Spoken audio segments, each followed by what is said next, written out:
everybody, it's Miss Stacy. We're back with Chapter 5 in our Hudson Taylor book. Today's is called Waiting for Payday. Dr. Hardy paid Hudson his wages and boarding allowance every 4 months. Now, 4 months is a long time between paydays, and sometimes Hudson would run low on money, but he never ran completely out before the next payday arrived.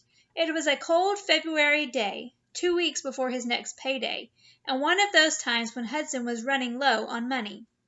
Still, with some careful planning, he knew he could make it through until Dr. Hardy paid him again. Payday was on Dr. Hardy's mind, too.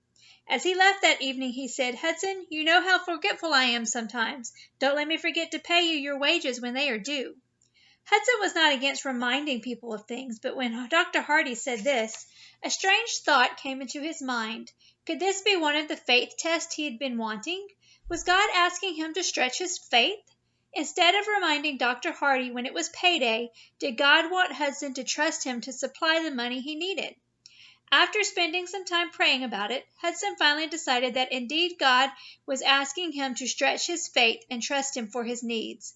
So he made an agreement with God. He would not ask Dr. Hardy for his money. He would just trust God to supply his needs no matter what happened. 3 weeks passed, and Hudson was feeling discouraged. Nothing had happened. He had asked God 100 times a day to remind Dr. Hardy about his wages. Why wasn't God doing something? It was Saturday night. His rent was due in the morning, and Dr. Hardy was already a week late with his wages. The only money he had left was a single half-crown coin, and that was not enough to pay the rent. When was God going to act? And what would Mrs. Finch say if he couldn't pay the rent? Had he been foolish in promising God that he wouldn't ask for his wages? After all, Dr. Hardy owed him the money and would be more than pleased to pay it. On Sunday morning, Hudson awoke feeling a little more full of faith. It was the Lord's Day, and he felt sure this was the day he would get his money. He divided the remainder of his oatmeal in half and ate one portion for breakfast. He put the other half aside for dinner. He walked to church, watching the ground just in case someone had dropped some money that God intended for him to pick up. There was none, so he waited around a little longer after church, hoping that perhaps someone would slip some money into his pocket, but no one did. So feeling a little discouraged again, he headed for Drainside in his room in Mrs. Finch's cottage. He had wanted to stretch his faith and trust God, but somehow things weren't working out like he had planned. To get to Drainside from church, Hudson had to walk through the roughest neighborhood in Hull. It was filled with Irish immigrants who found their new lives in England to be as dreary and poverty-filled as the ones they had left behind in Ireland. Yet despite its reputation for being unsafe in an area where policemen would travel only in groups of 6 or more, Hudson felt no fear. Most people recognized him as the young man who assisted Dr. Hardy. People had respected Dr. Hardy. They would never lay a hand on his assistant. Hudson had walked about halfway through the area when a man he did not recognize came running up to him. The man grabbed Hudson by the arm and pulled him into an alley. "It's my wife. She's dying. I know she's dying," the man pleaded in a thick Irish accent. Hudson nodded. The man must have seen him with Dr. Hardy. The man went on, "I know you're a man of God. Please come and pray for her." Hudson was surprised. The man seemed to want prayer more than medicine for his wife. Hudson followed the man quickly, picking his way around heaps of garbage. Babies wailed from the 3-storied buildings that loomed on either side of the alley. People sitting around outside nudged each other, and children peered around corners, curious as to what house the stranger was going to. It was not often such a well-dressed man ventured into their territory. As he followed along, Hudson put his hand into his pocket and felt his last half-crown coin. If only it were 3 smaller coins, I would gladly give the man a third of what I have. Hudson thought to himself. Stepping around a pile of rotting vegetable peelings and corn cobs, he stopped and looked up to where the man was pointing. "Up there," he said. "My missus is up there." Hudson made his way up the iron staircase. Ragged clothes were hung to dry on the railing all the way up. At the top of the stairs, Hudson took a deep breath before opening the door. The smell in the room was almost unbearable. On a pile of rags in one corner lay a woman. 5 hollow-cheeked children gathered around and stared blankly at her. A tiny baby lay still beside the woman's limp, pale body. Hudson had enough medical experience to know death was close at hand. The woman had probably bled during childbirth. Some superstitious old woman calling herself a midwife with no idea of how to stop the bleeding had probably been present for the birth. Instead of calling a doctor, she had left the woman to bleed, and now it was too late. Hudson had seen too many cases like this in his time with Dr. Hardy. and it was usually a double tragedy. Without a mother to feed it, the baby would die too.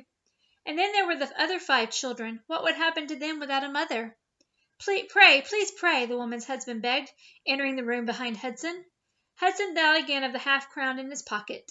If only I had stopped at the bakery yesterday, I would have a 1-shilling coin now that I could give to this man. He cleared away an old newspaper to make room to kneel beside the woman. The room was silent. The children stared at Hudson. The woman's husband closed his eyes and bowed his head. His wife stirred and again lost consciousness. Hudson felt he should say something comforting before he prayed. He cleared his throat. Each of us need to pray in our heart, trusting that God will answer our prayers. God is our Father, and He asks us to trust in Him, even when we cannot see with our natural eyes how things will get better. God asks us to use the eyes of our faith. He says He will never leave us or forsake us. As he spoke, it was as if the room became a huge echo chamber. Everything he thought he was saying to this poor man and his family seemed to echo back at him 5 times louder. God was his Father, too. He had said he would never leave or forsake Hudson Taylor, so why didn't Hudson want to give away the whole half-crown in his pocket? Wasn't it odd to be prepared to trust God to provide for him if there was still some money left in his pocket, but not if he gave it all away and his pocket was empty? Yes, he was prepared to share with these poor people, but surely God didn't intend for them to have all his money while he had none. With all these questions running around inside his head, Hudson became too confused to continue talking, so he began to pray. Praying, he decided, would be easier than talking. He began reciting the Lord's Prayer, figuring that the man and his children would be familiar with it and could pray along. Our Father, he began. See, a voice prodded him inside his head. God is our Father, as much as their Father as He is yours. He is a Father who wants to provide for you and for them. Do you really believe that? Hudson stumbled as he recited the Lord's Prayer. Hallowed be thy name. Thy kingdom come. But the prodding voice inside his head would not stop. You're asking them to believe they're my children, but do you believe you are mine? Do you believe I will look after you? While the words of the Lord's Prayer fell automatically from Hudson's lips, inside his heart was in chaos. Finally, he managed to finish the prayer and stood up. The man looked at his wife and baby and then at Hudson. You can see what a terrible state we are in, he said. If you can help us, for God's sake, do. 2 Bible verses flashed through Hudson's mind. Give to him that ask of you, and in the word of a king there is power. Hudson knew what he had to do. He slid his hand into his pocket and pulled out the half-crown. He handed the coin to the man, explaining as he did, so that it was all the money he had in the world. But God was his Father, and He provided for all His children. As the man took the coin, peace and joy flooded into Hudson. Something deep inside had changed. Trusting God was no longer just a good idea, it was a new reality in his heart. Hudson sang hymns to himself all the way back to Draneside. His heart felt as light as his pocket. When he arrived home, he ate the last of his oatmeal without a thought as to where his next meal would come from. Early the next morning, he heard the postman knock at the door. He didn't pay much attention, since most of his mail arrived toward the end of the week. A moment later, though, there was a knock on his door. He opened it, and Mrs. Finch, wiping her wet hands on her apron, handed him a letter. How curious that a letter should arrive on Monday, he thought. He wondered who it could be from and studied the handwriting on the envelope. He did not recognize the writing. Then he looked at the postmark to see where it had been sent from, but it was smudged and unreadable. Finally, he opened the letter, and out dropped a pair of finely made men's gloves. He turned them over, hoping to find a note telling him who they were from, but there was no note. Then something small dropped from the envelope and fell to the floor. Hudson picked it up, amazed at what it was, a half-sovereign coin worth 10 shillings, 4 times more than the half-crown he had given away the night before. He immediately offered a prayer of thanks to God for meeting his needs. In 1851, a half-sovereign could last a person quite a while, particularly someone as frugal as Hudson Taylor. But after 2 weeks, he found himself in much the same position as before, with only a half-crown left in his pocket. Again he began pleading with God to remind Dr. Hardy that his wages were now long overdue. Of course he knew he could have the money any time he asked for it, and an apology from Dr. Hardy for being so late with it.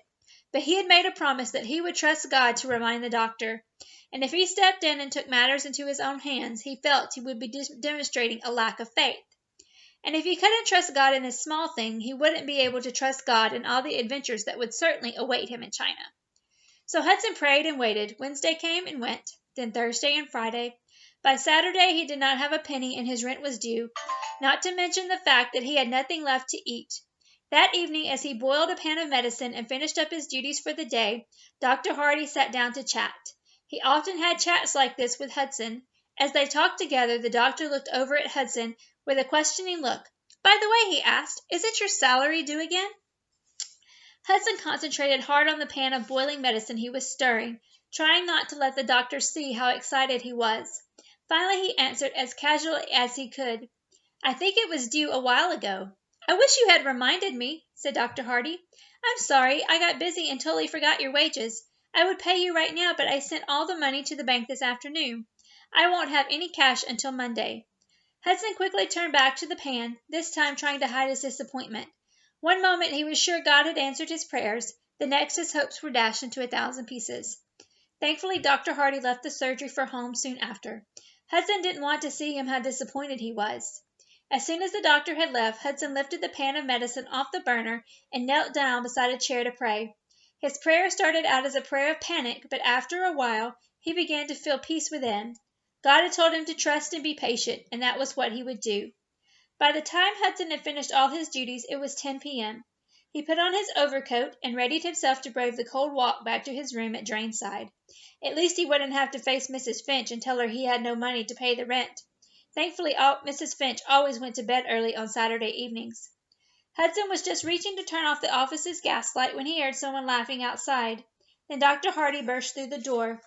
"What a funny thing just happened to me," he said. "I was getting ready for bed when I heard a knock at the door. It was Mr. Pritchard, one of my wealthiest patients. He was standing on my doorstep wanting to pay his bill." Dr. Hardy shook his head as he went on. What would possess a man to pay a bill at 10 o'clock on a Saturday night? "And he didn't pay by check, as he usually does. He gave me cash instead." The doctor reached for the ledger book and entered the payment into it. He was still chuckling to himself about his late-night visitor as he walked towards the door. As he turned to close it behind him, he remembered something. "By the way, Taylor, you might as well take these notes. I'll give you the balance of your wages next week. And one other thing. I was seeing to a patient on the other side of town the other day when an Irishman came up to me and said to tell you thank you for prayer. His wife had made a full recovery." With that, he handed Hudson a wad of banknotes and then walked out, shutting the door behind him. Hudson stood in stunned silence as goosebumps ran up his arms. It was 10 minutes after 10, and here he was holding enough money to pay Mrs. Finch his rent on time and buy food for breakfast. And not only that, the woman he'd prayed for had made a full recovery. He was so certain she was going to die, but God had answered his prayer. Now he knew, no matter what, he had the faith to trust God in all that lay ahead of him in China. Okay, so come back next time and we'll read Chapter 6 in Hudson Taylor.